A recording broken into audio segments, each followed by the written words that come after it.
નમસ્કાર ગુજરાતી મિત્રો, મારી ચેનલ ગુજરાતી જ્ઞાનમાં ફરી એક વખત તમારું સ્વાગત છે.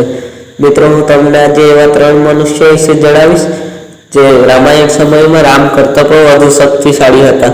તો ચાલો મિત્રો, વધારે માહિતી આપું તે પહેલાં જલ્દીથી વિડીયો લાઇક કરી સાથે ચેનલ સબસ્ક્રાઈબ કરી બેલ આઇકનને દબાવો, જેથી કરીને મારા નવા વિડીયોનું નોટિફિકેશન તમને મળે. સૌથી પહેલું જે પાત્ર છે તે છે ભગવાન હનુમાન. હનુમાનજી ભગવાન શિવનો અવતાર છે. હનુમાનજી મહાબળશાળી અને પરાક્રમી યોદ્ધા હતા. એમની પાસે ઘણી બધી શક્તિઓ પણ હતી. હનુમાનજીએ રાવણને ઘણીવાર યુદ્ધમાં હરાવ્યો હતો. આ પછી છે વાલી. વાલીને રામાયણનો સૌથી પરાક્રમી યોદ્ધા માનવામાં આવે છે.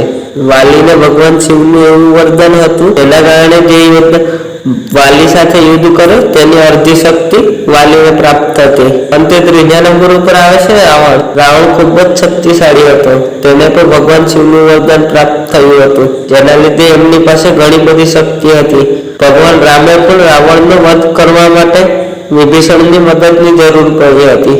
રાવણ ખૂબ જ મોટો શિવ ભક્ત હતો. બસ મિત્રો, આજના વિડીયોમાં આટલું જ. તો મિત્રો, કેવો લાગ્યો વિડીયો? જો તમને પસંદ આવ્યો તો તમારા મિત્રો સાથે જરૂર શેર કરો અને હા, સાથે ચેનલ સબસ્ક્રાઈબ કરી લો, કારણ કે આવા જ્ઞાનથી ભરપૂર રહસ્યમય વિડીયો આપણી સરળ ગુજરાતી ભાષામાં બનાવતો જ રહું છું.